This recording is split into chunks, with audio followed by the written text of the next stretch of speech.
still stay the same. Stay down from the jump and they never change. Man, it's a moment I could never trade. Yeah, I told my moms not to stress no more. Go hit the Bentley store and no credit card debts no more. I bought the crib and it's an escrow now, so you don't never have to worry about how you gon' pay rent no more. I put my team in position. Assalamualaikum dan salam Malaysia Madani. Saya Kaisara. Saya Amna. Saya Tasnim. Kami dari SB TV. Ini 27 Januari 2026 berlangsungnya kejohanan Merentas Desa SMK Seri Bentong kali ke-17 tahun 2026. Keep it up and don't give up. We're the best, so let's not stop. We can make it to the top. Gagal melangkah, menggapai cita, tabah menghadapi cabaran. Bersatu teguh, bercerai roboh, bersama capai kejayaan. Oh, jiwa membara, takkan pudar semangat wira. Genggam semangat juara. Pada kejohanan hari ini, cikgu mengharapkan semua pasukan bersaing dengan sihat. Okey, semoga jaga keselamatan baik-baik sebab kita guna trek luar. Itu sahaja. Terima kasih.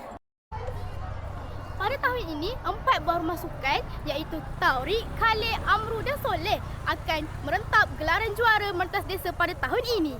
Terdapat 4 laluan trek yang berbeza iaitu 3.7 km untuk bawah 12 tahun, 6.1 km untuk bawah 15 tahun dan 7.7 km untuk 18 tahun. Kita nantikan rumah manakah yang akan menjuarai Merentas Desa pada tahun ini. Mari kita sama-sama saksikan. Bila bertalu, rentak di kalbu, hasrat yang tersirat semakin kuburu. Bila bergema naungan gempita, harapan bernyala, nadiku berganda. Gemuruh jiwa, semangat membara, dari puncak ingin ke angkasa, berkalungkan bintang berkelipan, menyerlah jauh dari yang biasa.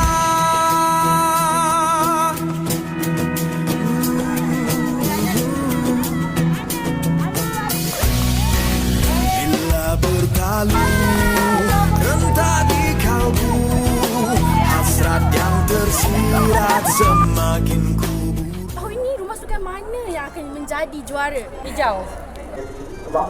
Taurik lah, apa lagi? Takkan nak sokong rumah lain. Aduh, ya korang ni. InsyaAllah saya rasa rumah merah. Oh, tentulah bro. Kita kan kuning. Of course lah Soleh kan. Sorry. Saya Amru. Mestilah rumah Khalid. Khalid nombor 1 confirm. Nombor 1 Khalid, 2 Khalid, 3 Khalid, 4. Tak pernah lelah, tak menyerah, hapuskan lawan unik, okeynya, Khalidlah nombor 1.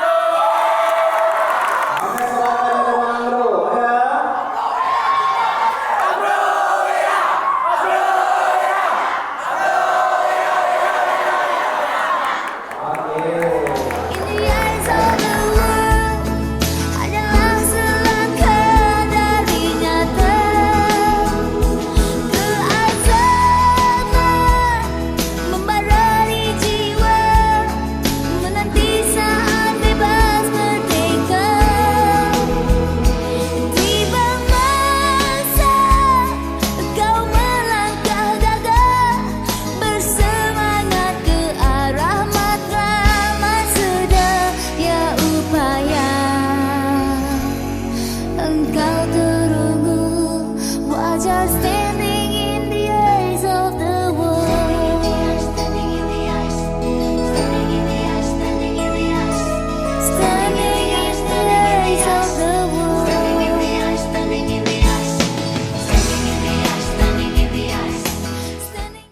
Baik, sebagai juara lelaki 12 tahun, apakah perasaan anda? Sangat happy sebab dapat membanggakan mak saya. Yeay! Sekarang kita bersama dengan Amy Shah, juara 2 tahun berturut-turut lelaki 18 tahun. Baiklah Amy, apa perasaan kau bila dapat jadi juara 2 tahun berturut-turut bawah 18 tahun? Perasaan saya sangat gembira dan agak rasa sedikit tercabarlah dengan saingan-saingan baru. Tapi saya harapkan sebagai last year saya kat sini, saya harap ada saingan yang lebih kuat daripada saya lepas ni. Itu je. Terima kasih. Sekarang saya bersama Anas Hakimi, juara Mentai Desa 3 tahun berturut-turut. Anas, apa perasaan kau bila dapat jadi juara setiap tahun? Tidak saingi lah, biasa-biasa. Tim dia kan training lah. Okey, sekarang kita bersama dengan Tiara. Tiara, apa perasaan awak bila dapat jadi juara Mentai Desa tahun ni? Saya rasa sangat bangga dan sebab saya dapat tempat ni. Saya rasa sangat dihargai. Baiklah cikgu, selaku juara merentas desa tahun ini, boleh tak cikgu kongsikan perasaan dan ucapan cikgu? Okey, perasaan cikgu yang pertama sekali tahun ni sangat-sangat berpuas hati. Mereka telah menunjukkan usaha yang terbaik, mampu menunjukkan, maksudnya buktikan dia orang boleh sebenarnya. Okey, dan memang kita target sebenarnya. InsyaAllah lepas ni untuk kejohanan kita target yang tu pula. Okey. Yes, Cikgu, pada pandangan cikgu, bagaimanakah prestasi larian pelajar pada tahun ini? Prestasi semakin meningkat. Ya. Saya rasa tahun ni Sri Bentor akan jadi johan keseluruhan MSC. Kejohanan Merentas Desa MSS Sri Bentor 2020. Okey. Begitulah tadi berakhirnya kejohanan merentas desa SMK Seri Bentong kali ke-17 tahun 2026. Juara tahun ini dimenangi oleh Rumah Amro. Acara sukan di SMK Seri Bentong tidak berhenti di sini. Ada banyak lagi acara yang akan dipertandingkan selepas ini. Jadi, stay tune dan teruskan menonton SB TV. Majulah sukan untuk SB. Assalamualaikum dan bye.